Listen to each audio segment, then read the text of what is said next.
మన పూర్ణిమ సిల్క్స్ లో కాదాంబరి కలెక్షన్స్ స్వచ్ఛమైన కంచి పట్టు చీరలు. వివరాలకు కాల్ చేయండి. అంటే ప్రామిసెస్ ఇవ్వడం అనేది తమిళనాడులో చాలా మటుకు జయలలిత టైం నుంచి ఫేమస్. దానికన్నా ముందు కూడా ఉందనుకోండి. జయలలిత గారు వచ్చిన తర్వాత మిక్సీ కానీ, గ్రైండర్ కానీ, టెలివిజన్ సెట్లు కానీ దాన్ని ఫ్రీగా ఇవ్వడం మొదలుపెట్టారు.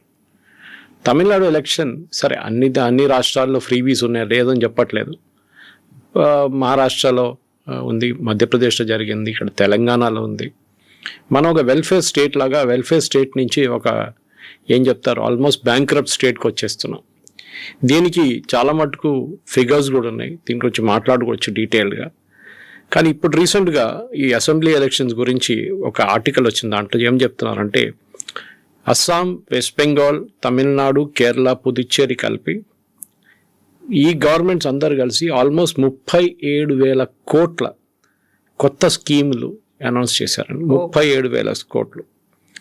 కేరళ ఒకటి పక్కన పెడితే కేరళలో 3,000 కోట్లు అవుట్లే పెట్టారు. All schemes are announce between January and March. 20,000 కోట్లు ఈ పోయిన నెలలోనే అంటే ఫిబ్రవరిలోనే డిస్పర్స్ చేశారు. ఆలోచించండి వాళ్ళ పరిస్థితి ఏముండదు స్టేట్ గవర్నమెంట్ దాన్ని. ఇది చాలా మటుకు ఈ మోడల్ కోడ్ ఆఫ్ కాండక్ట్ వచ్చే ముందు ఇదంతా చేస్తారు, ఎందుకంటే వచ్చిన తర్వాత మీరు ఏం చేయలేరు అని చెప్పేసి. మనం స్టాలిన్ దాంట్లో చూస్తున్నాం, స్టాలిన్ ప్రామిసెస్ చేస్తున్న దాని ప్రకారం చాలా మటుకు స్టాలిన్ ఈసారి మీరు చెప్పినట్లు 515 ప్రామిసెస్ చేశారు చాలా మటుకు. దాంట్లో చాలా ఉన్నాయి. 3,000 పొంగల్ గిఫ్ట్ ఒకటి అది ఇచ్చారు ఆయన, ఇది వచ్చే ముందే ఇచ్చేశారు. Each rights card holding member కార్డ్కి శ్రీలంకన్ తమిళ్ క్యాంప్ వాళ్ళకు కూడా ఇచ్చారు. మన దేశాలకు కాదు, శ్రీలంక వాళ్ళు కూడా ఇస్తున్నారు.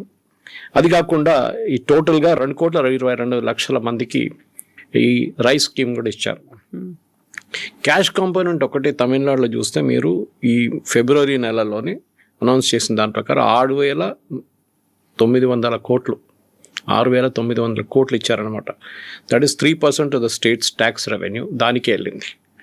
సో దాని తర్వాత మీరు ఒక నెల తర్వాతనే మన జనవరి ఫిబ్రవరిలో చూసుకుంటే కూడా 5,000 రూపాయలు సహా 1,31,00,000 మహిళలకు కలంగార్ మల్లర్ ఉర్మిగ తొగై స్కీమ్ కింద ఇచ్చారనమాట. ఇది చెప్పుకుంటే చాలా ఉన్నాయి ఇట్లాంటిది. అది కాకుండా ఈ సమ్మర్ అసిస్టెన్స్ అని చెప్పి 2,000 రూపాయలు ఇచ్చారు మళ్ళీ ఫిబ్రవరి మార్చ్ ఏప్రిల్లో కలిసి. టోటల్ పేఅవుట్ మేము చెప్పినట్లు 6,530 కోట్లు. సో దీనికి ఏం చెప్తారు అసలు ఎక్కడ ఎండ్ లేదన్నమాట. మీరు ఇది చూస్తే ఈవెన్ బెంగాల్లో కూడా ఉంది. మనం కావాలంటే ఇంకొక సెషన్లో బెంగాల్ గురించి సపరేట్గా మాట్లాడుకుందాం, ఎందుకంటే యూఆర్ ఫోకసింగ్ ఆన్ తమిళనాడు అనమాట. ఆల్రెడీ ఇక్కడ ఒక ఫ్రీ బస్ ట్రావెల్ ఉంది ఉమెన్కి తమిళనాడులో, మన దగ్గర కూడా ఉంది. అది కాకుండా KMUT కింద 1,000 రూపాయల క్యాష్ ట్రాన్స్ఫర్ కూడా చేశారు. కానీ ఇవాళ ఈ 515 ప్రామిసెస్లు చేసిన స్టాలిన్ వాళ్ళ పార్టీకి DMK తరఫు నుంచి ప్రామిసెస్ కానీ AIDMK వైపు నుంచి EPS గారు దాన్ని ప్రశ్నించారు. విజయ్ ఆయన ప్రామిసెస్ల మీద వెళ్తున్నాం, ఒక్కొక్కటి తీసుకుందాం మనం. ఇప్పుడు ఎగ్జాక్ట్లీ ఇప్పటిదాకా మనం టీవీలు, మిక్సర్ గ్రైండర్లు అనుకున్నాం, ఈసారి ఫ్రిడ్జ్లు కూడా ఇస్తున్నట్టున్నారు, అనౌన్స్ చేశారు. అంటే ఇప్పుడు ఏం చెప్పారంటే మహిళలకి 2,000 రూపాయలు ఇస్తుండే, అది నెలకు 1,000 రూపాయలు ఉండే 2,000 చేశారు. అంటే పేదవాళ్ళకి అనమాట. కానీ అది దానికి డెఫినేషన్ ఏం లేదు. మన దగ్గర తెలంగాణలో చూస్తున్నాం ఆల్మోస్ట్ మన పాపులేషన్ కన్నా ఈక్వల్ వైట్ రేషన్ కార్డులు ఉన్నాయి మన దగ్గర, విచ్ ఇస్ అ ఫ్రాడ్ కంప్లీట్గా. దాంట్లో మినిమం మీరు తీసేస్తే income tax payers, car owners, మిగతా 2 వీలర్ ఓనర్స్ అందరు తీసేస్తే మీకు 60 నుంచి 70% కార్డులు మీరు తీసేయచ్చు, కానీ తీయరు స్టేట్ గవర్నమెంట్. సో మన దగ్గర 1,000,000 కోటి రేషన్ కార్డులు ఉన్నారు. సో మల్టిప్లై బై 4 crores అంటే మన పాపులేషన్ కన్నా ఈక్వల్ మన రేషన్ కార్డు మన దగ్గర ఉందన్నమాట, విచ్ ఇస్ నాట్ పాసిబుల్. కానీ సపరేట్ సబ్జెక్ట్. అది ఎవరైనా కోర్టుకి వెళ్ళి క్వశ్చన్ చేస్తేనే అది బయటపడుతుంది. చాలా ఈజీగా మీరు దాన్ని మీరు ట్రేస్ అవుట్ చేయొచ్చు. సో 515 ప్రామిసెస్లో ఒక ప్రామిస్ కొత్తగా ఏం పెట్టారంటే 8,000 రూపాయలు ఒక కూపన్ ఇస్తారంట. స్టాలిన్ వాళ్ళ పార్టీ ఎలక్ట్ అయితే 8,000 రూపాయల కూపన్. దాంతో మీరు వెళ్ళి పక్కన ఉన్న షాప్ నుంచి మీరు కావాల్సిన ఎలక్ట్రానిక్ గుడ్స్ వాడుకోవచ్చు, ఏదైనా కొనుక్కోవచ్చు, హౌస్ హోల్డ్ గుడ్స్ కూడా కొనుక్కోవచ్చు, రీప్లేస్ కూడా చేసుకోవచ్చు. ఇది ఒక ప్రామిస్ ఇచ్చారనమాట. ఈ పర్టికులర్ స్కీమ్ కింద కూడా దాని తర్వాత టీవీలు, రెఫ్రిజిరేటర్లు, వాషింగ్ మిషన్లు, మిక్సర్లు ఏదైనా మీరు కొనుక్కోవచ్చు, microwave and induction cookers also. ఇంకోటి ఏంటంటే ఆయన కీ ప్రామిస్ చేసింది ఈ ఫార్మర్స్కి, రైతులకి ఫ్రీ మోటార్ పంప్ సెట్ ఇస్తారంట. ఇవ్వడం ఒకటే కాదు, దాంతోపాటు ఫ్రీ ఎలక్ట్రిసిటీ ముందు ఇప్పుడు కూడా ఇస్తున్నారు. మీటర్లు పెట్టారు కొన్ని చోట్ల, ఆ మీటర్లు తీసేస్తారంట. ఫ్రీగా మీటర్ లేకుండా మీరు కరెంట్ నడిపించుకోండి, అంటే మీరు ఏమైనా చేసుకోవచ్చు కరెంట్ని, ఎన్ని యూనిట్లు కావాలంటే వాడుకోవచ్చు, దానికి కౌంటే లేదు. ఉచిత విద్యుత్తు అంటే మీరు మీరు అట్లీస్ట్ ట్రాన్స్ఫార్మర్ లెవెల్లో మీటర్ పెడితే మీకు తెలిసిపోతుంది ఎన్ని యూనిట్స్ వాడుతున్నారని. అది చేయట్లేదు, ఎందుకంటే అప్పుడు తెలిసిపోతుంది ఈ ఎంత మిస్యూజ్ అవుతుంది ఈ స్కీమ్ అని చెప్పి. మన దగ్గర చాలా మటుకు ఈ బ్యాటరీ ఛార్జింగ్ యూనిట్స్ అని మీకు కనిపిస్తుంది. సిటీ నుంచి ఒక 50 కిలోమీటర్ 100 కిలోమీటర్ దూరంలో ఈ మన దగ్గర నుంచి ఇన్వర్టర్ బ్యాటరీ ఛార్జింగ్కి తీసుకెళ్తారు. ఇక్కడ నుంచి చాలా మటుకు వందలాది బ్యాటరీలు పోతాయి డైలీ స్టేట్ నుంచి. తెలంగాణ వైపు కూడా చూడొచ్చు మీరు. అదంతా ఈ ఫార్మ్స్కి వెళ్ళి అక్కడ ఒక బిల్డింగ్ లాగా, చిన్న బిల్డింగ్ లాగా కట్టి అక్కడ ఈ బ్యాటరీ ఛార్జింగ్ నడుస్తూ ఉంటుంది కంప్లీట్గా. అంత మిస్యూజ్ జరుగుతుంది ఎలక్ట్రిసిటీ అనమాట. సో అట్లాంటిది తమిళనాడులో కూడా రీసెంట్లీ సుప్రీంకోర్టులో ఏదో ఒక కేసు వచ్చింది అనుకుంటా. సుప్రీంకోర్టు చాలా క్లియర్గా అడిగారు, మన గవర్నమెంట్ ఆఫ్ ఇండియా ఒక స్కీమ్ ప్రకారం మనం బిలో ప్రొడక్షన్ కాస్ట్ ఏమి ఇవ్వకూడదు, ఎవరికి ఇస్తే అందరికి ఇవ్వాలి వితౌట్ బ్లాంక్. అంటే మీరు బ్యాంక్రప్ట్ అయిపోతారు స్టేట్ గవర్నమెంట్ కంప్లీట్గా. మీరు ఎవరికైనా ఉచిత కరెంట్ ఇస్తే దానికి ప్రొడక్షన్ కాస్ట్ 3 రూపాయలు ఉందనుకోండి, లేకుంటే 2 రూపాయలు 70 పైసలు ఉంటే you have to charge that amount 270. ఎట్లా ఛార్జ్ చేస్తారు మీరు? మీకు తెలియదు ఎన్ని యూనిట్లు కన్జ్యూమ్ అవుతుందని. సో బ్లైండ్గా ఏం చేస్తారు, ఒక 7,000 రూపాయలు 8,000 రూపాయలు సబ్సిడీ అని చెప్పేసి ఎలక్ట్రిసిటీ బోర్డు వాళ్ళ డిస్ట్రిబ్యూషన్ కంపెనీస్కి ఇస్తారు. వాళ్ళు దాన్ని తీసుకుంటారు అంతే, వాళ్ళు ఏం చేయలేకపోతే. ఇక్కడ కూడా తెలంగాణలో కూడా అంతే బ్యాంక్రప్ట్ స్టేట్కి వచ్చేసారు. ఇది కాకుండా స్టాలిన్ గారు ఇంకా ప్రామిస్లు ఉన్నాయి. మోటార్ పంప్ సెట్ చెప్పాం మనం. ఇన్ఫ్యాక్ట్ ఆయన చెప్పారు, మా పోల్ మేనిఫెస్టో ఒక సూపర్ స్టార్ అన్నమాట ఈ ఎలక్షన్లో చెప్తున్నారు. ఎందుకంటే ఇది ట్యాక్స్ పేయర్స్ డబ్బులు తీసుకొనే ఈ హీరోయిన్లు తయారవుతున్నారని చాలా క్లియర్గా తెలిసిపోయింది. ఈ కాకుండా ఈ ఫ్రీ బ్రేక్ఫాస్ట్ స్కీమ్ ఒకటి ఉంది సీఎం దాంట్లో, అది క్లాస్ 8 దాకా ఇప్పుడు వాళ్ళు పెంచుతున్నారు అనమాట. 8 దాకా, క్లాస్ 8 దాకా పెంచుతున్నారు. ఇది ఇట్లా ఉంటే దెన్ డెఫినెట్గా వాళ్ళు పక్కన ఇంకా ఉన్నారు కదా చాలా పార్టీలు, వాళ్ళు ఊరుకోరు కదా. సో ఈపీఎస్ ఒక అబ్జెక్షన్ చేశారు. ఆయన ఏం చెప్పారంటే, 8,000 రూపాయలు కూపన్ ఇస్తారు చూడండి, ఇది పార్టీ ఫంక్షన్ ఈజ్ నడిమిట్లో కరప్షన్ కాబట్టి కరెక్ట్. అది ఎవరికి ఇస్తున్నారో ఏమి ఇస్తున్నారో ఎవరు కౌంట్ ఉండదు, అన్అకౌంటబుల్గా పోతుంది. అన్అకౌంటబుల్గా ఎవరు కావాలంటే వాళ్ళకి ఇచ్చేసుకుంటారు. 8,000 రూపాయలు మీరు కావాలంటే పక్కన షాప్కి వెళ్ళకుండా ఇంకో షాప్కి వెళ్తారు, అక్కడ పార్టీ వాళ్ళు పెట్టుకున్న షాప్ ఉంటుంది, అది అక్కడి నుంచి కొనుక్కుంటారు. So it's again a complete form of corruption అన్నమాట. ఇది as per you are seeing as per the EPS గారి కామెంట్ అన్నమాట. ఈ token will be distributed by DMK workers అంటే before and demand a cut before. అంటే టోకన్లు ఇచ్చే ముందు వీరు డిఎంకే ఫంక్షనరీ ఎవరు ఉంటారో, ఎమ్మెల్యే ఉంటారో, కౌన్సిలర్ ఉంటారో వాళ్ళు ఒక కమిషన్ తీసుకుంటారని చెప్తున్నారు అన్నమాట. అండర్ ఏఐడిఎంకే అకౌంట్ వీళ్ళు ఏం చేశారంటే 10,000 రూపాయలు డైరెక్ట్గా అకౌంట్కి పంపించారు, విచ్ ఇస్ సెన్సిబుల్. ఎందుకంటే డైరెక్ట్ బెనిఫిట్ ట్రాన్స్ఫర్ అనగానే నడిమిట్లో ఏజెంట్ లేకుండా చేస్తున్నప్పుడు మీరు 8,000 రూపాయలు ఎందుకు కూపన్గా ఇస్తున్నారు? బహుశా వీళ్ళేమంటారు, పక్కన షాప్కి వెళ్తే మళ్ళీ డబ్బులు ఆనికి ట్రాన్స్ఫర్ చేయాలి కదా, కూపన్ వెళ్ళి ఇచ్చేస్తే అయిపోతుంది. ఈ ఫుడ్ కూపన్ బిజినెస్ అని చెప్పేసి యూకేలో ఒకటి ఉంది, సేమ్ సంథింగ్ వెరీ సిమిలర్. మన దగ్గర కూడా రేషన్ షాప్లో అది ఇంట్రొడ్యూస్ చేద్దాం అనుకున్నారు కానీ చేయలేదు. బేసిక్లీ మీకు కూపన్స్ ఇస్తారు, మీకు రైస్ వెళ్ళి డైరెక్ట్గా మీరు కొనుక్కోలేరు, అంటే మీకు రేషన్ కార్డ్ ఏముండదు, మీరు కూపన్ తీసుకొని పక్కన ఏ షాప్కైనా వెళ్ళి మీరు కొనుక్కోవచ్చు. అంటే మన దగ్గర రేషన్ షాపులు పోతాయి అట్లా ఉన్నప్పుడు. సో మన దగ్గర కంటిన్యూ చేయడానికి రేషన్ షాప్ నుంచి తీసుకుంటున్నారు, వేర్ అక్కడ పెద్ద ఫ్రాడ్ నడుస్తుంది. చాలా మటుకు మన దగ్గర ఉన్న ఆల్మోస్ట్ క్లోజ్ టు 40-50% మన దగ్గర వస్తున్న బియ్యం బ్లాక్ మార్కెట్కి వెళ్ళిపోతుంది. ఎవరు తీసుకోవడానికి ఎవరు లేరు, చాలామంది తీసుకోరు ఆ రైస్ కూడా. ఆ బ్లాక్ మార్కెట్లో అమ్ముకుంటారు, లేకుంటే తీసుకున్న వాళ్ళు హాఫ్ ద రైస్ ఇచ్చేసి హాఫ్ డబ్బులు తీసుకుంటారు. ఇది నడుస్తుంది అన్నమాట. ఇది ఇట్లా ఉన్నప్పుడు అఫ్కోర్స్ ఆయన చెప్తారు డిఎంకే వాళ్ళది కూడా ఉంటుంది ప్రామిసెస్. సో ఎంనారేగా గురించి మాట్లాడుతున్నారు వీళ్ళు డిఎంకే వాళ్ళు. బట్ ఇంట్రెస్టింగ్లీ మన విజయ్ గారి మేనిఫెస్టో చూస్తున్నాను, కవిత గారు. ఆయన ఏం చెప్తున్నారంటే, నేను క్లాస్ 12 నుంచి పిహెచ్డి దాకా ఉన్న స్టూడెంట్స్కి అందరికీ కొలాటరల్ ఫ్రీ లోన్స్ అంటే 20 లక్షల దాకా లోన్స్ ఇస్తారంట. క్లాస్ 12 నుంచి పిహెచ్డి చేసేదాకా స్టూడెంట్స్కి మీ ఎడ్యుకేషన్ ఆగిపోకూడదు, మీకు 20 లక్షల కొలాటరల్ ఫ్రీ లోన్ ఇస్తారు. ఆ లోన్ రిటర్న్ కడతారో లేదా అనేది ఎక్కడ మాట లేదు. 90% ఆ లోన్ కట్టరు తిరుగా, అది నాన్ పర్ఫార్మింగ్ అసెట్ అయిపోతుంది. అది ఎవరి మీద వస్తుంది, ఎవరు లోన్ ఇచ్చారో వాళ్ళ పేరు మీద వస్తుంది. వాళ్ళు రేపు బ్యాంక్ నుంచి ఇంకో లోన్ తీసుకోలేకపోతారు. రేపు వాళ్ళు ఒక ఉద్యోగం వచ్చిన తర్వాత ఒక ఇల్లు తీసుకోవాలన్నా, లేకుంటే బైక్ తీసుకోవాలన్నా, కార్ కొనాలంట ఈఎంఐకి వాళ్ళకి లోన్లు ఇయ్యరు. This is the biggest blunder. ఎందుకంటే యంగ్ ఎడ్యుకేషన్, ఇది మనం యూఎస్లో కూడా చూస్తున్నాం. యూఎస్లో చాలా మటుకు ఎడ్యుకేషనల్ లోన్సే స్టూడెంట్స్కి పెద్ద ప్రాబ్లంగా మిగిలిపోతుంది. మన దగ్గర కూడా పెట్టారు లోన్లు, కానీ అట్లీస్ట్ కొలాటరల్ ఉంటుంది, దానికి కొంచెం కొలాటరల్ అని ఉంటుంది. ఎడ్యుకేషన్ బయటికి వెళ్ళండి చదువుకోవడానికి కూడా లోన్స్ ఇస్తున్నాం. కానీ ఏం జరుగుతుంటే మోస్ట్లీ ఇది నాన్ పర్ఫార్మింగ్ అసెట్గా లోన్ తిరిగా కట్టకుండా ఉండిపోతుంది అనమాట. సో ఆయన లాజిక్ ఏంటంటే గ్రాడ్యుయేట్స్కి 29 సంవత్సరాలు చదువుకున్న తర్వాత కూడా ఒక ఉద్యోగం రాకపోతే వాళ్ళకి 4,000 రూపాయలు ప్రతి నెలకి ఇస్తారంట. అంటే if you reach 29 years old and మీకు ఇంకా ఉద్యోగం రాకపోతే, అన్ఎంప్లాయిడ్ యూత్కి ఆలోచించండి, ఏదైనా పని చేసుకోవచ్చు కదా. లేదు, నేను ఇంట్లో కూర్చుంటాను, నాకు 4,000 రూపాయలు కావాలని చెప్తున్నాను అనమాట. ఈ పరిస్థితిలో ఉన్నప్పుడు కవిత గారు చాలా మట్టుకు దాని తర్వాత డిప్లొమా హోల్డర్స్కి 2,500 రూపాయలు ఇస్తారంట. అది కూడా చూడండి. సో అందరు ఇవ్వడమే ఉంటుంది. అది కాకుండా టీవీకే పార్టీ ఏం చెప్తున్నారంటే 5 లక్షల జాబ్స్ క్రియేట్ చేస్తాం, ఉద్యోగం క్రియేట్ చేస్తాం. దేని కింద? CM public service friends post అని ఒక పదవి ఇస్తారంట. అంటే అది కరప్షన్ అగైన్, వాళ్ళ పార్టీ వాళ్ళకి ఇస్తారు. అది దాంట్లో ఏంటంటే అర్బన్ అండ్ పంచాయత్ లోకల్ బాడీస్లో వీళ్ళు గవర్నమెంట్ సర్వీసెస్, అంటే మీకు ఏదైనా ఒక అప్లికేషన్ ఫిలప్ చేయాలన్నా మిగతా దానికన్నా చదువు లేని వాళ్ళకి హెల్ప్ చేస్తారంట. వీళ్ళు వెళ్ళి డోర్ స్టెప్ దగ్గర వెళ్ళి చేస్తారు. వాళ్ళకి ప్రతి నెల 15,000 రూపాయలు ఇస్తారంట, 18,000 రూపీస్. దానికి స్టేట్ ఎలక్షన్ కాదు, స్టేట్ సెలక్షన్ కమిటీ ఉంటుంది, అది అక్కడి నుంచి తీసుకోరు. పార్టీ వైపు నుంచి తీసుకుంటే దాని మొడాలిటీస్ ఏం మాట్లాడలేదు. సెలక్షన్ ఎట్లా చేస్తారు మీరు? డెఫినెట్గా దీన్ని కోర్టు ఆపేస్తారు.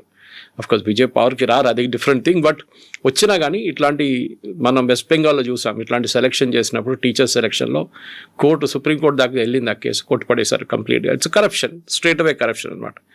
అది కాకుండా విజయ్ వాళ్ళ పార్టీ ఏమంటున్నారంటే, Vijay himself said that Tamil Nadu recruitment and accountability transparency act తీసుకొస్తారంట గవర్నమెంట్ రిక్రూట్మెంట్ కోసం.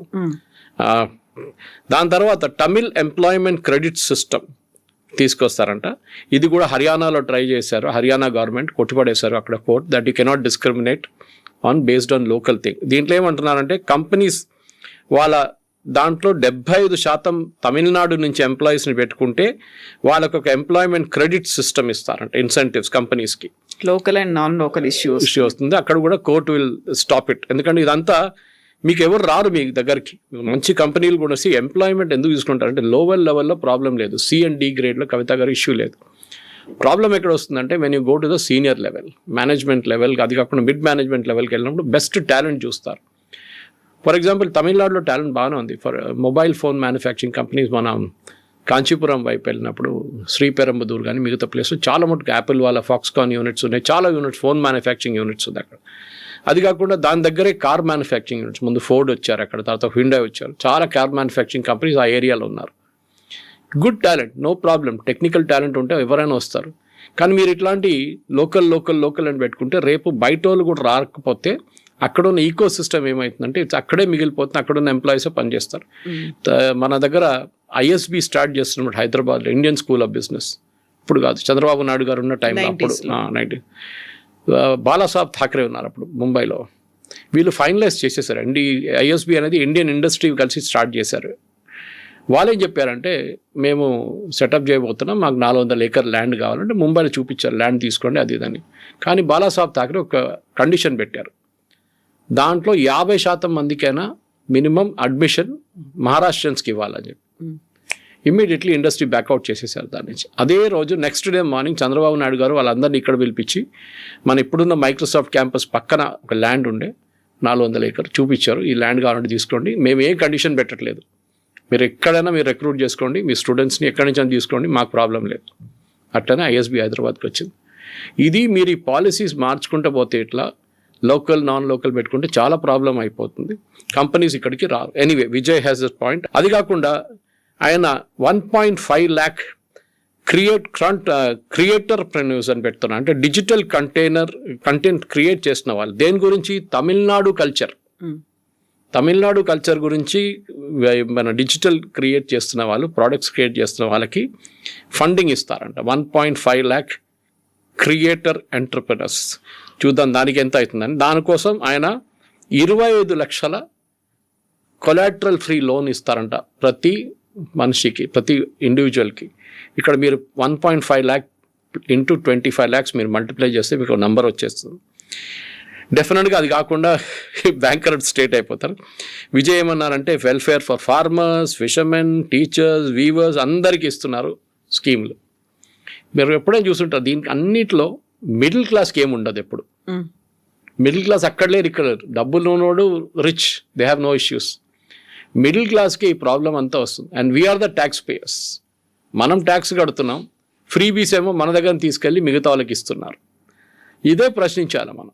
ఫర్ ఎగ్జాంపుల్ మిడిల్ క్లాస్ లెవెల్లో ఉన్న పిల్లలకి చూడండి, వాళ్ళకి బెనిఫిట్ ఇయ్యారు. ఎందుకంటే వీఆర్బీలో మీ నాన్నగారు అమ్మగారు ఇంత శాలరీ ఉంది వాళ్ళకి, దానికోసం మీకు you will not be given anything free అని చెప్తారు.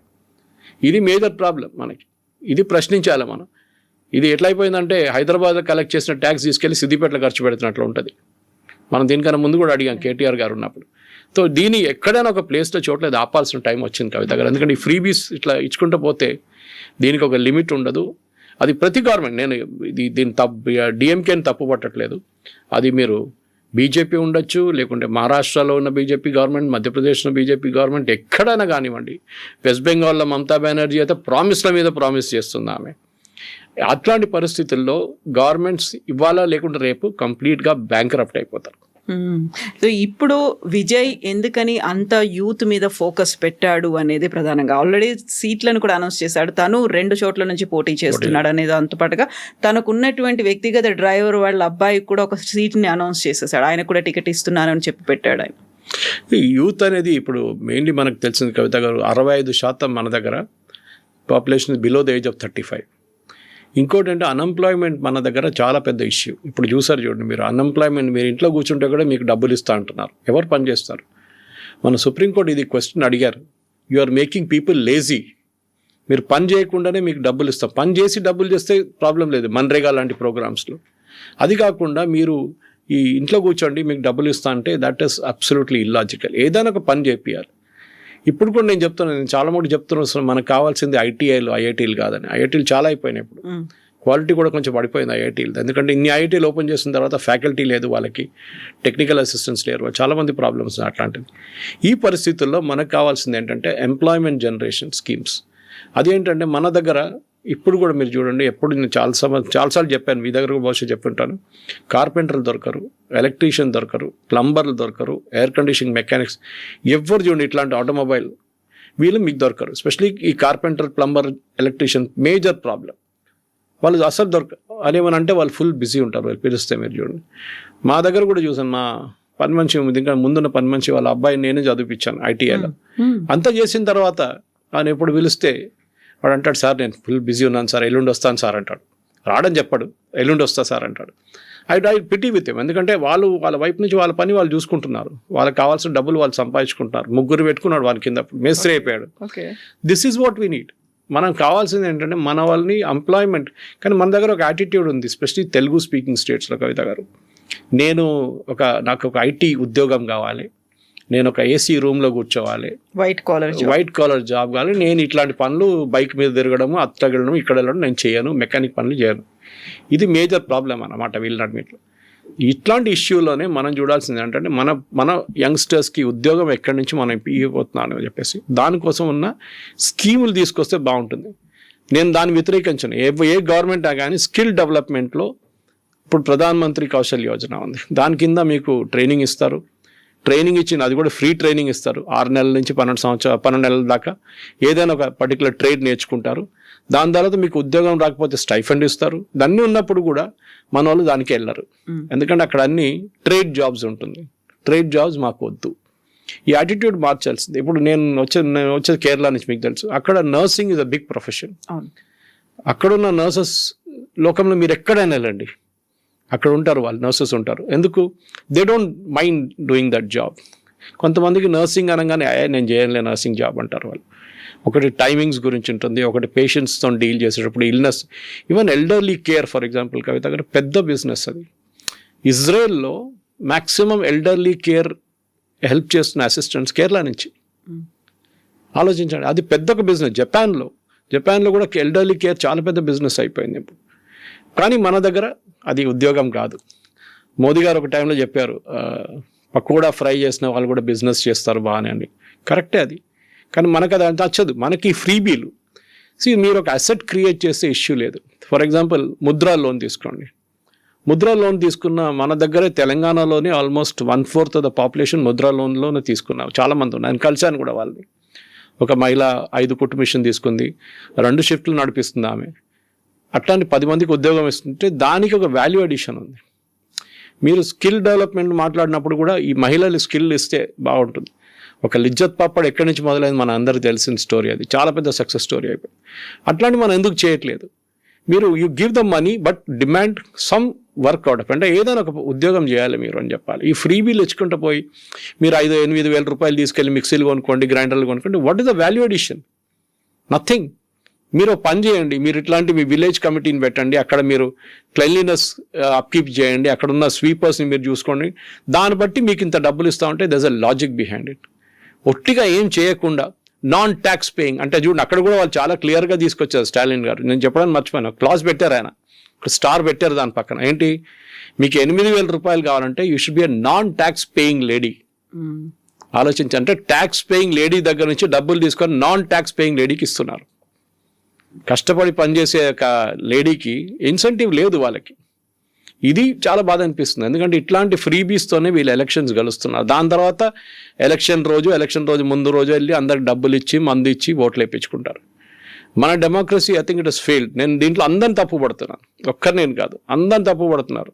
Right from top to bottom A party అయినా ఇట్లాంటి ఫ్రీబీస్ ఇచ్చుకుంటూ పోతే దెన్ గవర్నమెంట్ అంటే మన కంట్రీ ఇంకొక 10-15 సంవత్సరాల తర్వాత కూడా ఎక్కడున్నా అక్కడే ఉంటాం మనం. ఇప్పుడు అలయన్స్కి సంబంధించి కూడా ఒక పెద్ద డిస్కషన్ అనేది అవుతుంది. అందులోనూ విజయ్ ఎలాంటి రోల్ ప్లే చేయబోతున్నారు? అంతకు ముందు మనం సినిమా నటులు ప్రారంభించినటువంటి పార్టీల గురించి చూస్తే మనకి ఎంజేఆర్, జయలలిత, కరుణ అనేది వాళ్ళ తర్వాత మళ్ళీ అలాంటి రేంజ్లో ఉన్న వాళ్ళు కనిపించలేదు.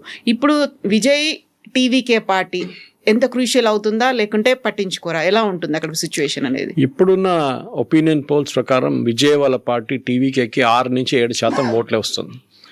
ఇది పెద్ద ప్రాబ్లం కాబోతుంది. సెంగోటియన్ లాగే వాళ్ళని పెద్ద సీనియర్ లీడర్ని తీసుకున్నారు ఇంకో పార్టీ నుంచి, కానీ ఒక సెంగోటియన్ అందరిని తీసుకురాలేదు. బూత్లో 243 బూత్లు ఉన్నప్పుడు మీకు ఆ బూత్లో ప్రతి బూత్లో కమిటీ మెంబర్స్ ఉండాలి, ప్రతి బూత్లో లోకల్ లీడర్స్ ఉండాలి. అది లేదు, అది అక్కడే ప్రాబ్లం వస్తుంది. అది అన్నామలై గారు చేశారు బీజేపీ కోసం, చాలా బాగా చేశారు. కానీ పాప ఆయన ఈ ఎలక్షన్లో పక్కన పెట్టేశారు ఎందుకో. నిన్న ప్రధానమంత్రి గారు వచ్చినప్పుడు కూడా కోయంబత్తూర్ ఎయిర్పోర్ట్కి అన్నామలై గారు వెళ్ళలేదు. Maybe he has his difference of opinion and with the party, కరెక్టే. కానీ ఆ బూత్ లెవెల్ వర్కర్స్ రాకపోతే కవిత గారు ఈ మన విజయ్ పార్టీ కానివ్వండి ఏ పార్టీ అయినా, బికాజ్ మీరు చూడండి జయలలిత, ఎంజీఆర్ మీరు చెప్పిన పేర్లలో దేవర్ స్టార్ క్రౌడ్ పుల్లర్స్ ఏమైనా కానివ్వండి, అది వాళ్ళకి ఆరా ఉండే, ఒక కరిష్మా ఉండే.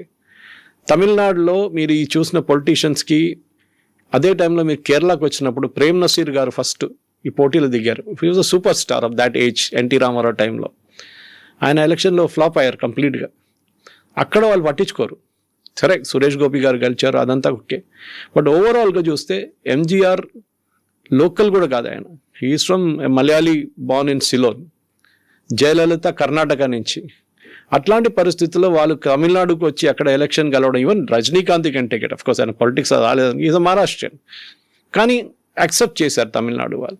సో ఈ లోకల్ నాన్ లోకల్ ఎక్కడ కూడా వస్తుంది. విజయ్ వాళ్ళ పార్టీ నా అంచనా ప్రకారం, maybe I may be wrong, but ఇప్పుడు వస్తున్న ఒపీనియన్ పోల్స్లో, గ్రౌండ్ పోల్స్లో ఏం చెప్తున్నారంటే ఆయనకి 6-7% ఓట్లే వస్తుంది. దాంతో ఒక్క సీటు కూడా రాదు వాళ్ళకి. ఈయన గెలుస్తాడంటే అది పాసిబ్లీ పెరంబూర్ నుంచి పోటీ చేస్తున్నారు ఒక సీటు, తిరుచి. అది పెరంబూర్ నుంచి గెలవచ్చు కావాలంటే, because Perambur is more of an urban seat. బహుశా కొంచెం ఆయనకు పుల్ ఉంటుంది అక్కడ, కానీ డౌట్ఫుల్. ఆయనకి నేను అనుకుంటా 2-4 సీట్లు కూడా వాళ్ళ పార్టీకి రాదు. ఆ తర్వాత national parties role, BJP election flop అవుతుంది, దాంట్లో డౌట్ లేదు. అది ఒకటి. వాళ్ళ టికెట్ డిస్ట్రిబ్యూషన్ చూడండి, నిన్న కూడా ఎయిర్పోర్ట్లో, కోయంబత్తూర్ ఎయిర్పోర్ట్లో పెద్ద ఒక ప్రొటెస్ట్ ఉండే. Palani seat which is a very strong, అంటే ఈవెన్ అన్నామలై గారు చెప్పారు అది. చాలా సీట్లో బీజేపీ లాస్ట్ టైం 2వ స్థానాలు వచ్చారు, 57 స్థానాలు అనుకుంటా, 57 కాన్స్టిట్యున్సీస్లో 2nd పొజిషన్లో వచ్చారు బీజేపీ. కానీ వాళ్ళకి ఈసారి ఇచ్చింది వాళ్ళకి 27 సీట్లే. అంటే మీరు 2nd పొజిషన్లో వచ్చిన డిఎంకే, ఏఐడిఎంకే కూడా 2nd పొజిషన్లో రాలేదు, బీజేపీ వచ్చారు. లాస్ట్ టైం వాళ్ళు సపరేట్గా పోటీ చేశారు. అట్లాంటి టైంలో ఆ 2వ స్థానంలో వచ్చిన ప్లేస్ అయినా బీజేపీకి ఇవ్వాలి ఉండే కదా. 27 కాకపోతే అట్లీస్ట్ ఒక 35, అది కూడా కాదు. ఆ సెకండ్ వచ్చిన కాన్స్టిట్యున్సీలో చాలా కాన్స్టిట్యున్సీలో బీజేపీకి టికెట్ ఇవ్వలేదు. వాళ్ళు సీటు ఏఐడిఎంకే తీసుకున్నారు అక్కడ. దాని మీద చాలా పెద్ద ప్రొటెస్ట్ నడుస్తుంది ఇప్పుడు. ఇట్లాంటి పరిస్థితుల్లో ఇంకోటి అన్నామలై గారిని పక్కన పెట్టారు. Any day Annamalai is a super star for BJP తమిళనాడులో. ఆయన పక్కన పెట్టి పార్టీ లీడర్షిప్ చేసిన చాలా పెద్ద తప్పు. ఎందుకంటే బీజేపీకి తెలుసు ఆన్ దేర్ ఓన్ వాళ్ళు తమిళనాడులో గెలవలేరు. అది మన ఇప్పుడు కాదు, ఇంకా 30 సంవత్సరాలైనా బీజేపీ అక్కడ గెలవడానికి చాలా తక్కువ వచ్చాయి. ఎందుకంటే ద్రవిడియన్ మెంటాలిటీ చాలా మటుకుంది. Anti Hindi, anti north Indian, బీజేపీకి యాంటీ నార్త్ ఇండియన్ పార్టీ అని చూపించి వాళ్ళని ఓటు వేయడం కూడా చాలా ట్రై చేస్తారు డిఎంకే వాళ్ళు కానీ ఏఐడిఎంకే వాళ్ళు కూడా. అట్లాంటి పరిస్థితుల్లో బీజేపీని బిల్డప్ చేసుకురాను. ఇప్పుడు చూడండి కేరళలో చూడండి, కేరళలో బీజేపీ ఒక టైంలో 4% ఓట్లు ఉండే, దాని నుంచి 8కి వచ్చారు, 8 నుంచి 12 అయ్యారు, 12 నుంచి 16కి వచ్చారు. ఇంక్రీజ్ అవుతూ వస్తుంది. కానీ కేరళ పాపులేషన్ 43% హిందువులు ఉన్నారు. చాలా డిఫికల్ట్ అక్కడ ఎక్స్పాండ్ చేయడం. కానీ తమిళనాడులో ఆ ప్రాబ్లం లేదు. కానీ తమిళనాడులో ఉన్న ప్రాబ్లం ఈ ద్రవిడియన్ మెంటాలిటీ. ఓకే, ఈ ద్రవిడియన్ మెంటాలిటీతో బీజేపీ మ్యాచ్ కారు. సో బీజేపీకి అక్కడ ఉన్న ప్రాస్పెక్ట్స్ ఈసారి కూడా చాలా తక్కువ ఉంటుంది. నేను అనుకుంటాను పోయినసారి కన్నా తక్కువ సీట్లు ఈసారి బీజేపీకి రావచ్చు. బికాస్ మెయిన్ రీజన్ అన్నామలై లాంటి క్రౌడ్ పుల్లర్ని మీరు పార్టీ పక్కన పెట్టారు. ఎవరో తెలియని ఒక లీడర్ని తీసుకొచ్చి పార్టీ లీడర్ చేయించారు. I think that was the biggest mistake BJP has done. ఏఐడిఎంకేకి ఇంత లీవ్ ఇవ్వకుండా కొంచెం స్ట్రిక్ట్గా నిలబడితే బహుశా అమిత్ షా గారు బీజేపీ కొన్ని ఎక్కువ సీట్లు తీసుకొని లాస్ట్ టైం సెకండ్ పొజిషన్ వచ్చే సీట్ కాంటెస్ట్ చేస్తే బీజేపీకి ఒక 25-30 సీట్లు వస్తుంది. కానీ ఈసారి అది కూడా డౌట్ఫుల్. కాంగ్రెస్కి అంతే కదా, 28 సీట్లు వాళ్ళు పోటీ చేస్తే దాంట్లో 22-23 గెలుస్తారు వాళ్ళు. ఎప్పుడు బికాజ్ డిఎంకే సీట్లు అదన్నీ వాళ్ళకి. కాంగ్రెస్ ఆన్ దేర్ ఓన్ ఇప్పుడు అక్కడ కూడా ప్రొటెస్ట్ చూస్తున్నారు మీరు. చిదంబరం కానీ వాళ్ళ కొడుకు వీళ్ళందరూ they are all not happy with it. వాళ్ళకి కావాల్సిన పార్టీ సపోర్టర్స్కి టికెట్ ఇవ్వలేదు. 27 సీట్లు ఏంటని. కానీ స్టాలిన్ చాలా క్లియర్గా చెప్పారు ఈసారి వాళ్ళ అలయన్స్లో, అంటే వాళ్ళ సెక్యులర్ అలయన్స్లో చాలా మటుకు కొత్త పార్టీలు చేరిపోయారు. ఈవెన్ ఎండిఎంకే ఉన్నా వీళ్ళ కెప్టెన్ విజయకాంత్ వాళ్ళ పార్టీ కూడా వచ్చారు. సో వాళ్ళకి సీట్లు ఇవ్వాలి మేము. సో మేము ఇంతమందికి సీట్లు ఇవ్వలేము. సిపిఐ కూడా క్రియేట్ చేశారు ఇష్యూ. సిపిఎం కూడా మాకు 15 సీట్లు కావాలి అది అని చెప్తే 5 ఇస్తాను తీసుకోలేకుండా వద్దని చెప్పేశారు. స్టాలిన్ క్లియర్గా చెప్పారు it's a choice is yours అని. సో వాళ్ళు 5 సీట్లు తీసుకొని దే కెప్ట్ క్వైట్. ప్రాబ్లం లేదు. లేకుంటే వాళ్ళకి ఒక సీట్ కూడా రాదు. ఒంటరిగా పోటీ చేస్తే సిపిఐ ఒక సీట్ కూడా రాదు. సో కాంగ్రెస్కి ఈసారి కూడా ఒక 21 నుంచి 22 సీట్లు రావచ్చు అక్కడ. That too because of DMK, not because of Congress. So అక్కడ regional parties versus national parties ఉంటుంది. ఆ తర్వాత స్టార్డమ్ ఎంత దాకా పుల్ చేసుకొని తీసుకొస్తుంది అది ఒకటి. స్టార్డమ్ అనేది విజయ్ది అంత పెద్ద స్టార్డమ్ లేదని. You can't compare Vijay to, మీరు విజయ్ని జయలలిత గారితోనో లేకుంటే ఎంజీఆర్ గారితోనో కంపేర్ చేయలేరు మీరు. వాళ్ళకి డిఫరెంట్ లీగ్లో ఉన్నారు వాళ్ళు. వాళ్ళ ఆరో కూడా వాళ్ళు చాలా సంవత్సరాల తర్వాత కష్టపడి పనిచేసిన తర్వాతే వాళ్ళు పైకి వచ్చారు. అండ్ ఎంజీఆర్ గారు ఉన్నప్పుడే జయలలితని ఒక పార్టీ నెంబర్ 2గా డెవలప్ చేసుకుంటూ వచ్చారు. సో కంటిన్యూషన్ ఈజీగా ఉండే. కానీ ఆ ప్రాబ్లం ఎక్కడ వచ్చింది, జయలలిత దాని తర్వాత ఎవరిని ట్రస్ట్ చేయలేదు. ఆమె కూడా ముఖ్యమంత్రి పదవి నుంచి రాజీనామా చేయాల్సి వచ్చినప్పుడు, పక్కన జరగాల్సి వచ్చినప్పుడు ఓపీఎస్ గారిని తీసుకొచ్చారు, పన్నీర్సెల్వం గారిని. కానీ ఇప్పుడు పన్నీర్సెల్వం గారు డిఎంకేలో ఉన్నారు. That's a tragedy of it. So ఏడిఎంకేలోనే చాలా మటుకు ప్రాబ్లమ్స్ ఉన్నాయి. అది ఏఐడిఎంకేనే వీక్ చేసేస్తుంది. దాన్ని బట్టి బీజేపీని కూడా కిందకు గుంజేస్తుంది. అది విజయ్ వైపు నుంచి విజయ్ ఉన్న ఓట్లు, విజయ్ ఒక్కటే క్రూషియల్ ఫ్యాక్టర్ కవిత గారు. ఎవరు ఓటు తీసుకెళ్ళిపోతారు, ఈ 6 నుంచి 8% చెప్పాను చూడండి ఓట్లు, ఎవరి ఓట్స్ అది స్ప్లిట్ అవుతుంది, అది డిఎంకే ఓట్స్. అది ఒక్కటే హోప్ ఉంది ఏఐడిఎంకేకి, దట్ విజయ్ ఎన్ని ఓట్లు ఎక్స్ట్రా తీసుకెళ్ళిపోతారో అంత డిఎంకే అంత వీక్ అవుతుందని. అది బీజేపీ కానీ ఏం చెప్తారు ఏఐడిఎంకే వాళ్ళకున్న ఒకటే హోప్. అది అక్కడి నుంచి వాళ్ళకి ఏదైనా బెనిఫిట్ వస్తే వస్తుంది. లేకుంటే ఈ అలయన్స్కి డిఎంకే బీజేపీకి అలయన్స్ అంత ప్రాస్పెక్ట్స్ తమిళనాడులో లేదండి. సో హార్డ్లీ ఒక 23 days మాత్రమే ఉంది కాబట్టి ఒక క్రూషియల్ టైం, ఒక హాట్ పాలిటిక్స్ కావచ్చు. I think DMK will pull through. నా అంచనా ప్రకారం డిఎంకే విల్ పుల్ త్రూ. ఎందుకంటే అక్కడ ప్రతిసారి తమిళనాడు కైండ్ ఆఫ్ అంటే డిఎంకే ఏఐడిఎంకే ఇలా ఆల్టర్నేట్ గా వస్తుంటాయి. బట్ ఈసారి అలాంటి సిచువేషన్ దీనికన్నా ముందు కూడా జరగలేదు, 2 సార్లు వాళ్ళే గెలిచారు. ఓకే, జయలలిత గారు చనిపోయిన తర్వాత డిఎంకే ఎప్పుడు ముందే డిఎంకే గెలుస్తూనే వస్తున్నారు. ఏఐడిఎంకే ప్రాస్పెక్ట్స్ లేదు. అంటే మీరు ఒక లీడర్షిప్ లెవెల్లో ఎంజీఆర్ గారిని, జయలలిత గారిని, దాని తర్వాత మీరు ఈపీఎస్ని తీసుకొస్తే is nowhere, is a nobody absolutely. And especially తమిళనాడులో కూడా మనలా క్యాస్ట్ పాలిటిక్స్ చాలా ఉన్నాయి. గౌండర్స్ ఉన్నారు, అది ఉన్నారు. సదర్న్ తమిళనాడు సపరేట్ పాలిటిక్స్ ఉంది. ఈవెన్ విత్ ఇన్ డిఎంకే మీరు చూడండి, వాళ్ళ ఫ్యామిలీ యునైటెడ్గా లేరు. అఫ్కోర్స్ నిన్న మేనిఫెస్టోలో కనిమొഴി వాజ్ ఆల్సో దేర్, అదొకటి ఉంది. కానీ వాళ్ళ ఫ్యామిలీలో కూడా అంత పెద్ద కోఆపరేషన్ లేదు. కానీ అక్కడ సూపర్ స్టార్ స్టాలిన్ ఆయన నడిపిస్తున్నారు పార్టీ. ఆయన నెక్స్ట్ ఇన్ కమాండ్ కూడా ఆయన ఆల్రెడీ సెలెక్ట్ చేసుకున్నారు వాళ్ళ కొడుకుని. సో వాళ్ళ కంటిన్యూషన్ అవుతుంది అదే ఫ్యామిలీలో. Tamil Nadu politics is all about super stars. Yeah. అది మనం మర్చిపోకూడదు. ఇది బీహార్ యూపీ లాగా కాదు, ఇది it's a different ball game all together. So ఆ సూపర్ స్టార్ సినిమా వాళ్ళే అయి ఉండాల్సిన అవసరం లేదు, పొలిటికల్ సూపర్ స్టార్స్ అయి ఉండొచ్చు. ఫిలిం కనెక్షన్ ఉన్న వాళ్ళైతే ఉంటుంది బాగా. End of the day Karunanidhi script రైటర్గా ఉన్నారు, ఎంతో పెద్ద పెద్ద స్క్రిప్ట్ రాశారు సినిమాల కోసం. వాళ్ళకి ఫిలిం టచ్ ఒకటి ఉంది వాళ్ళ పార్టీకి, లేదని కాదు. కానీ తమిళనాడులో ఇప్పుడు మెయిన్లీ ఒక ఫ్రీబీ కల్చర్, అది అన్ని స్టేట్స్లో ఉంది. Again I'm repeating. అది కాకుండా అక్కడ నెక్స్ట్ ఉన్నది ఏంటంటే మెయిన్లీ ఒక యాంటీ హిందూ మైండ్ సెట్ ఒకటి ఉంది, అదే పనిచేస్తుంది. దానికోసం సనాతన ధర్మ డెంగ్యూ లాగా మలేరియా అని చెప్పి మన స్టాలిన్ కొడుకు చెప్పాను, ఉదయనిధి స్టాలిన్ చెప్పారు చూడండి. అది ఇంకేదైనా స్టేట్లో చెప్తే అది పెద్ద ఇష్యూ అయిపోతుంది. కానీ తమిళనాడులో ఏం కాలేదు. దాంతోనే అర్థమైపోతుంది అక్కడ ఉన్న ఓటర్ మెంటాలిటీ ఏంటని మీకు చాలా క్లియర్గా తెలిసిపోతుంది అనమాట. వాళ్ళు ఓటేస్తారు, బట్ ఈ 60s నుంచి ఉన్న యాంటీ హిందీ అజిటేషన్ ఉంది చూడండి, అది ఇప్పుడు కూడా రెగ్యులర్గా వీళ్ళు పైకి తీసుకొని వస్తారు. వాళ్ళు చూడండి హిందీ ఇంపోజిషన్ అంటారు. ఇది వాళ్ళ వైపు నుంచి ఉన్న పెద్ద ఒక గేమ్ ప్లాన్, పెద్ద ఒక ట్రంప్ కార్డ్ అక్కడ ఉన్న ద్రవిడియన్ పార్టీస్కి.